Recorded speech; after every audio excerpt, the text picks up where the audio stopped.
Everyone. सो हमने last time किया था filling of orbitals in an atom, जिसमें हमारा जो पहला रूल था वो था आफबाउ रूल, जिसको हमने कंप्लीट कर लिया था लास्ट वीडियो में। अब जो हमारा रूल आ रहा है वो आ रहा है Pauli exclusion principle. So according to Pauli exclusion principle, no two electrons in an atom can have the same set of 4 quantum number. ये रूल ये कहता है, सिंपली अगर मैं आपसे बोलूँ, एक ऑर्बिटल है, एक सिंपल ऑर्बिटल, एक सिंगल बॉक्स की बात कर रही हूँ मैं, उस पर कितने इलेक्ट्रॉन रहते हैं? 2 इलेक्ट्रॉन रहते हैं, ठीक है।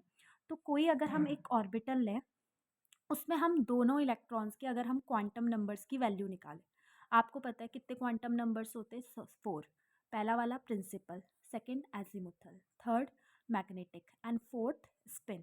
तो अगर हम इन सारे की वैल्यू निकालें तो ये बोल रहा है कि 2 इलेक्ट्रॉन के ये सारे सेट कभी भी सेम नहीं होने वाले। आओ मैं एग्जाम्पल लेके आपको समझाती हूँ। तो हम ले लेते हैं एक बॉक्स, ठीक है, इसको हम मान लेते हैं 1s, इसको हम मान लेते हैं 1s। इस 1s के अंदर 2 इलेक्ट्रॉन है, ठीक है, एक अप साइड एक डाउन साइड। तो अब मैं पहले अप साइड वाले इलेक्ट्रॉन और फिर डाउन साइड वाले इलेक्ट्रॉन, इन दोनों के लिए चारों क्वांटम नंबर्स की वैल्यू निकालूंगी, ठीक है। तो सबसे पहला क्वांटम नंबर क्या होता है? Principal quantum number. थर्ड होता है एजीमुथल क्वांटम नंबर। थर्ड होता है आपका magnetic quantum number. And last होता है स्पिन क्वांटम नंबर। तो देखो, आपके प्रिंसिपल क्वांटम नंबर की वैल्यू क्या होगी? जो ये आगे नंबर होता है यही क्या बन जाता है? Principal quantum number. तो 1 एंड 1। एल की वैल्यू क्या होगी? तो मैंने आपको लास्ट वीडियो में याद करवाया था, S P D F.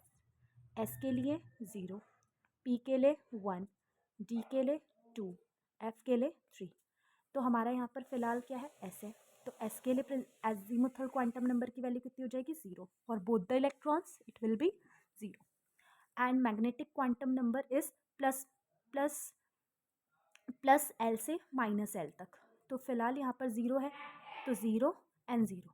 And spin की वैल्यू क्या हो जाएगी? ये अप साइड वाले के लिए प्लस हाफ हो जाएगी और डाउन साइड वाले के लिए माइनस हाफ हो जाएगी।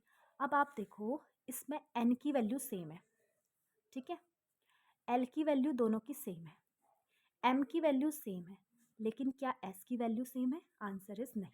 मतलब इन चारों में से 3 क्वांटम नंबर सेम हो सकते हैं, लेकिन चौथा कभी भी सेम नहीं हो सकता। मतलब चारों कभी भी सेम नहीं हो सकते। तो यही हमारे नोट्स में लिखा भी है, आप पढ़ लो।